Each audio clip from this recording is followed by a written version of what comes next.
Mountain climbing की class ले रहा होता है। इस दौरान उसका एक लड़की इंजू के साथ कंपटीशन हो रहा था, लेकिन वो हार जाता है। फिर हमें प्रेजेंट का सीन दिखाया जाता है, जहां योंग जब तैयार हो रहा होता है तो उसकी मॉम उसके बालों को खराब करके उसकी फोटो खींचने लगती है और कहती है कि तुम ऐसे अच्छे लगते हो, जिससे योंग नाम बच्चे की तरह चिल्लाने लगता है और कहता है कि ये मेरे बाल हैं, मैं इन्हें जैसे चाहूँ वैसे रखूंगा, आपको इससे प्रॉब्लम नहीं होनी चाहिए। इस बात से गुस्से में उसकी मॉम उसे पीटने लगती है और उसे स्माइल करने के लिए कहती है ताकि वो अपने बेटे की फोटो खींच सके। जिसके बाद योंग अपने पेरेंट्स के साथ पार्टी के लिए निकल पड़ता है, जहाँ पर वो लोग गेस्ट ऑफ ऑनर थे, क्योंकि वो पार्टी योंग की सिस्टर ने अपनी मॉम के जन्मदिन की वजह से रखी थी। इस दौरान पार्टी में योंग को इंजू भी मिलती है, जो कि पार्टी हो रहे होटल में वाइस मैनेजर का काम करती थी। इंजू उससे पूछती है कि क्या तुम यहाँ से दूर रहते हो, तो वो कहता है कि नहीं, यहाँ से मेरे घर का रास्ता सिर्फ 1.5 घंटे का है। फिर इंजू उससे पूछती है कि तुम क्या करते हो, तो वो बोलता है कि मैं मैनेजर हूँ, जिस बात से वो बहुत ही ज्यादा खुश होती है और कहती है कि मुझे खुशी है कि तुम मेरे आसपास होने के बावजूद अनकंफर्टेबल महसूस नहीं कर रहे हो।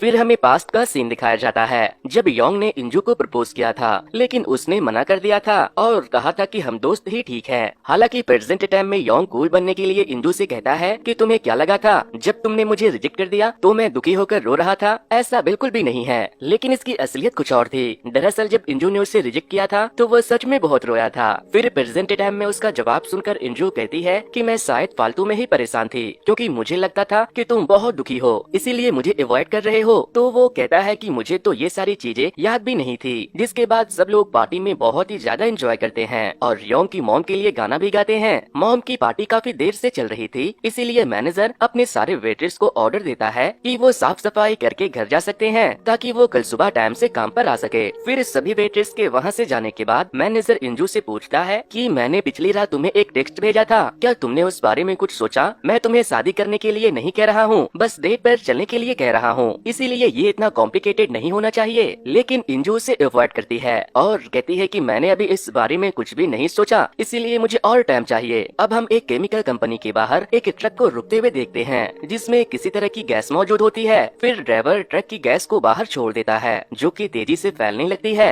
इधर हम देखते हैं कि होटल में मौजूद योंग की मॉम बचा हुआ खाना पैक कर रही होती है, जिस चीज के लिए योंग मना करता है और कहता है कि आप इस चीज के लिए अरेस्ट हो सकती हो, लेकिन वो उसकी बात नहीं मानती। वहीं दूसरी तरफ धीरे धीरे गैस सारी जगह फैलने लगती है, लेकिन लोगों को गैस के बारे में कोई भी जानकारी नहीं थी, इसीलिए वो उसके कांटेक्ट में आते ही अजीब तरीके से तड़पने लगते हैं। इधर होटल में मौजूद इंजू योंग की जॉब के बारे में पता करती है, तो उसे पता चलता है कि योंग के पास कोई भी काम नहीं है, वो बिल्कुल मेरी तरह बेरोजगार है, इसीलिए उसने इंजू के सामने कूल बनने के चक्कर में उससे झूठ बोला था। दूसरी तरफ शहर में गैस फैलने की वजह से बुरी तरह तबाही मचने लगती है। तभी एक जलता हुआ ट्रक गैस के सिलेंडर से भरे हुए ट्रक से टकरा जाता है, जिससे एक बहुत ही भयानक ब्लास्ट होता है और एक सिलेंडर खिड़की तोड़कर होटल के अंदर आ जाता है। ये देखकर सभी लोग बहुत ज्यादा घबरा जाते हैं और अपनी जान बचाने के लिए भागने लगते हैं। इस दौरान योंग इंजू को अपने साथ बाहर चलने के लिए कहता है, लेकिन उसे पता था कि होटल के अंदर और भी लोग मौजूद हैं, इसीलिए वो उनको आगाह करके बाहर भेजने के लिए वापस चली जाती है। बाहर निकलने के बाद योंग आसपास की चीजों को देखकर समझ जाता है कि बाहर की कंडीशन हद से ज्यादा खराब हो चुकी है, लेकिन उसे इन सब चीजों की वजह समझ नहीं आ रही थी। तभी उसकी नजर शहर में फैल रही गैस पर पड़ती है, जिसकी वजह से लोग बहुत ही अजीब तरीके से बदल रहे थे।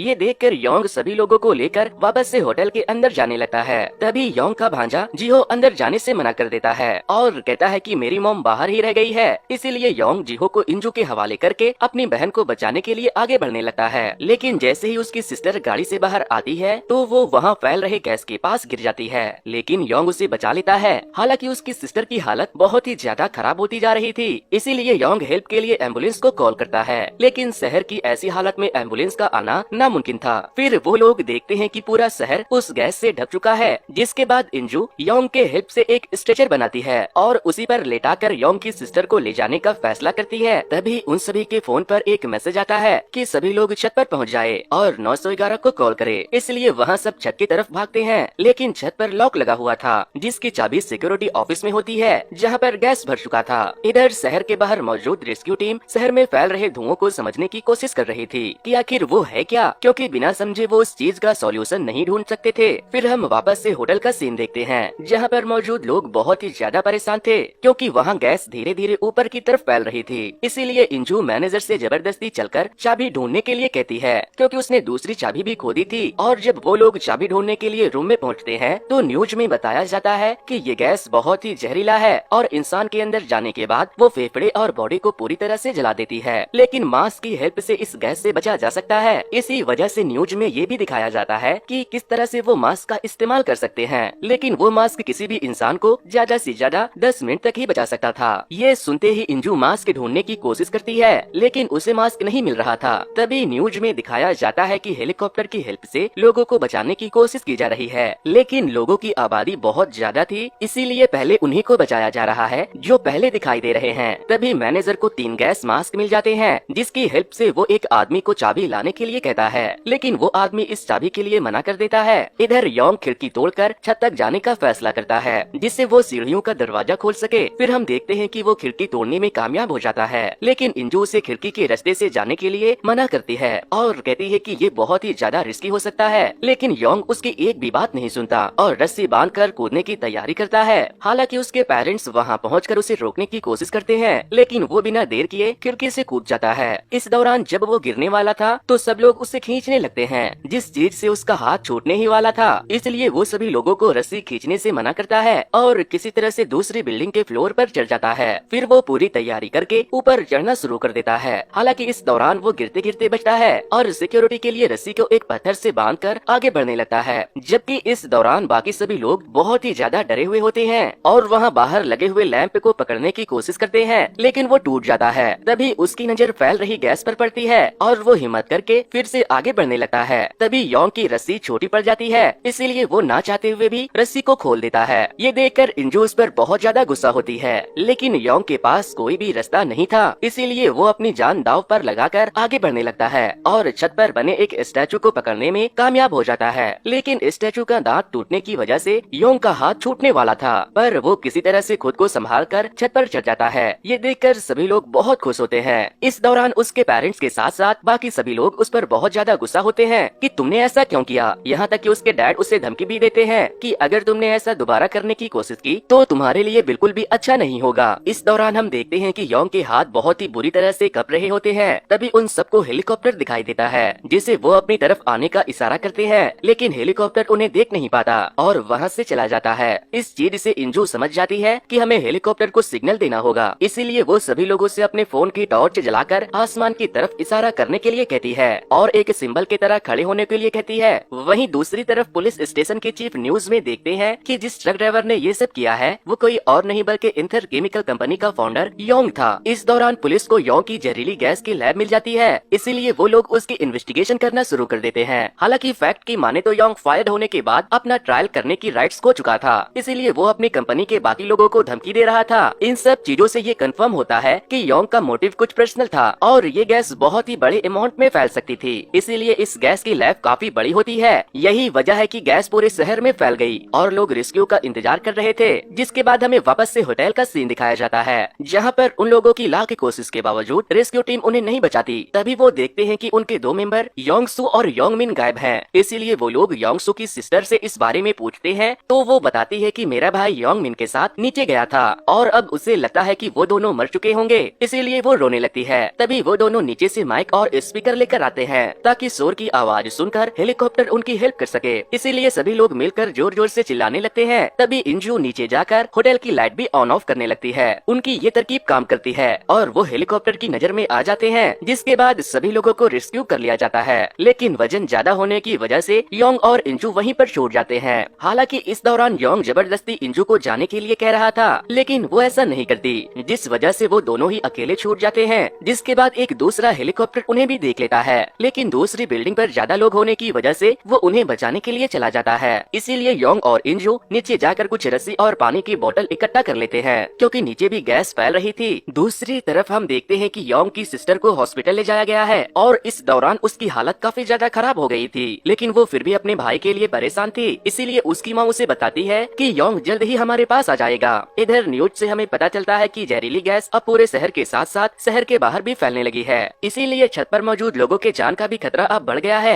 दूसरी तरफ हम योंग और इंजू को देखते हैं, जो मास्क और पूरी बॉडी को ढककर दूसरी बिल्डिंग के छत पर पहुंचते हैं, लेकिन उस बिल्डिंग के छत पर भी गैस फैल चुका था, इसीलिए योंग आखिरी बचे हुए मास्क को यूज करके वापस नीचे जाने लगता है, जिससे इंजू छत पर अकेली रह जाती है, इसीलिए वो बिल्डिंग के ऊपर चढ़ने लगती जाती है जिससे वो गैस से बच सके, और उसे ऐसा लगने लगता है कि योंग ने उसे धोखा दिया है, इसीलिए वो काफी गुस्से में होती है। तभी वहाँ पर योंग एक मास्क लेकर आ जाता है। इधर हम योंग के डैड को देखते हैं जो अपने बेटे को बचाने के लिए वापस एक टैक्सी की मदद से होटल के लिए निकल पड़ते हैं। तभी योंग और इंजू मास्क की हेल्प से एक जिम में पहुँच जाते हैं, जिसके बाद इंजू दूसरी छत पर जाने के लिए जिम टूल से रस्सी बांधकर किसी तरह से दूसरे बिल्डिंग पर पहुंच जाती है। फिर जब योंग भी दूसरे बिल्डिंग की तरफ आने लगता है तभी चिमनी की मदद से वो गैस बाहर आने लगती है, जिससे वो दोनों काफी डर जाते हैं और मजबूरन उसे रस्सी छोड़नी पड़ती है। तभी योंग एक भारी जिम टूल को दूसरे बिल्डिंग पर फेंक कर खुद भी मास्क पहनकर बिल्डिंग तक पहुंच जाता है। वहीं न्यूज में दिखाया जाता है कि डिजास्टर रिलीफ सेंटर से ये पता चला है कि पानी की हेल्प से इस गैस के असर को खत्म किया जा सकता है। फिर हम योंग और इंजू को देखते हैं जो एक मॉल की छत पर पहुंचते हैं और बहुत सारे स्टैचू खड़े करके हेल्प मांगने की कोशिश करते हैं। तभी उन्हें एक बिल्डिंग के अंदर कुछ बच्चों की आवाज सुनाई देती है जो कि कमरे में कैद थे क्योंकि उनकी भी छत का दरवाजा बंद था। इधर योंग के डैड शहर के दूसरे छोर पर मौजूद दो लोगों से मिलते हैं जो कि अपना ड्रोन शहर की तरफ भेज रहे होते हैं, इसीलिए योंग के डैड अपने पास मौजूद पैसे देते हैं और उससे कहते हैं कि तुम लोग प्लीज मेरे बेटे को ढूंढ लो। वहीं बिल्डिंग के ऊपर होने की वजह से हेलीकॉप्टर योंग और इंजू को देख लेता है और उनके पास आने वाला होता है, लेकिन बच्चों की हालत देखकर योंग और इंजू खुद को बचाने के बजाय बच्चों की तरफ इशारा करके उन्हें बचाने के लिए कहते हैं। तभी केमिकल फैक्ट्री में एक बहुत बड़ा एक्सप्लोजन होता है जिससे बहुत सारी मात्रा में गैस योंग और इंजू की तरफ पड़ने लगती है, इसीलिए वो लोग अपनी जान बचाने के लिए वहाँ से भागने लगते हैं। तभी उनके डैड का भेजा हुआ ड्रोन उन्हें ढूंढ लेता है जिससे योंग के डैड उसे जिंदा देखकर बहुत खुश होते हैं और तभी वहाँ पर पुलिस ऑफिसर पहुँच जाते हैं जिनसे योंग के डैड अपने बेटे को बचाने के लिए कहते हैं। इसीलिए पुलिस ऑफिसर अपने चीफ को इस बारे में बताते हैं और उन्हें ड्रोन की क्लिप भेज देते हैं। तभी हम देखते हैं कि ड्रोन पर रिकॉर्ड की जा रही क्लिप को न्यूज पर लाइव कर दिया गया है जिसे सब लोग देख रहे थे। हालांकि वो दोनों भागने की पूरी कोशिश कर रहे होते हैं। उन्हें इस तरह से अपनी जान बचाने के लिए लड़ता हुआ देखकर सारे लोग उनके लिए प्रे करने लगते हैं और उन दोनों को रेस्क्यू करवाने के लिए कहते हैं। फिर वो दोनों एक दूसरे की मदद से किसी तरह एक बड़े टावर पर चढ़ने लगते हैं ताकि उन्हें आसानी से रेस्क्यू कर लिया जाए और अब उनके पास आगे भागने का कोई रास्ता भी नहीं बचा था। इस दौरान ड्रोन की बैटरी खत्म होने की वजह से वो भी गिर जाता है। ये सारी चीजें देखकर योंग और इंजू पूरी तरह से हिम्मत हार जाते हैं और बहुत बुरी तरह से रोने लगते हैं। इस दौरान योंग इंजू से कहता है कि मेरी सिस्टर ने मुझसे यहाँ पर पार्टी करने से मना किया था क्योंकि ये बहुत दूर था, लेकिन मैंने उसकी एक बात नहीं सुनी क्योंकि मैं तुम्हारे सामने कूल दिखना चाहता था और सोच रहा था कि कोई न कोई मुझे काम जरूर दे देगा, लेकिन ये सारी चीजें मेरे लिए उल्टा ही रहती है, इसीलिए तुम मुझे माफ कर देना। तभी उन दोनों के देखते ही देखते वहाँ पर बहुत सारे ड्रोन पहुँच जाते हैं जो शहर से बाहर मौजूद सुरक्षित लोग भेज रहे थे। फिर एक ड्रोन की हेल्प से वो दोनों दूसरे बिल्डिंग तक पहुँचने की कोशिश करते हैं क्योंकि वहाँ पर क्रेन मौजूद था और जब वो दोनों ही रस्सी की मदद से दूसरे बिल्डिंग तक जाने की कोशिश करते हैं तो बीच रास्ते में ही लटक जाते हैं और रस्सी भी पाइप से निकलने वाली होती है, इसीलिए वो दोनों रस्सी को काटकर नीचे बिल्डिंग के अंदर जाने की कोशिश करते हैं, लेकिन बिल्डिंग के अंदर पहुंचने से पहले ही रस्सी पाइप से निकल जाती है और वो दोनों गिर जाते हैं। साथ ही जमीन से टकराने की वजह से ड्रोन भी टूट जाता है। ये सारी चीजें देखकर योंग की फैमिली बहुत ज्यादा दुखी होती है, लेकिन हम देखते हैं कि वो दोनों ही क्रेन में फंसने की वजह से बच गए थे। हालांकि उन दोनों के सिग्नल देने की वजह से हेलीकॉप्टर में मौजूद लोग उन्हें देख लेते हैं और उन दोनों को ही रेस्क्यू कर लिया जाता है। और ये खबर जब योंग की सिस्टर तक पहुंचती है तो वो बहुत खुश होती है। फिर जब योंग शहर से बाहर कैंप में पहुंचता है तो वहाँ उसे जीहो मिलता है जो अपने मामा को देखकर बहुत ही खुश होता है। तभी योंग की पूरी फैमिली वहाँ पहुँच जाती है। उसके मॉम डैड उसे गले लगाकर बहुत ही बुरी तरह से रोने लगते हैं क्योंकि उन्हें लगा था कि उन्होंने अपने बेटे को खो दिया है। फिर योंग अपनी फैमिली के साथ वहाँ से चला जाता है। तभी इंजू के पास उसका मैनेजर पहुँचता है जो अब उसकी फिक्र करने का नाटक करता है, जिस बात से इंजू बहुत ज्यादा गुस्सा हो जाती है और उसे थप्पड़ मारकर वहीं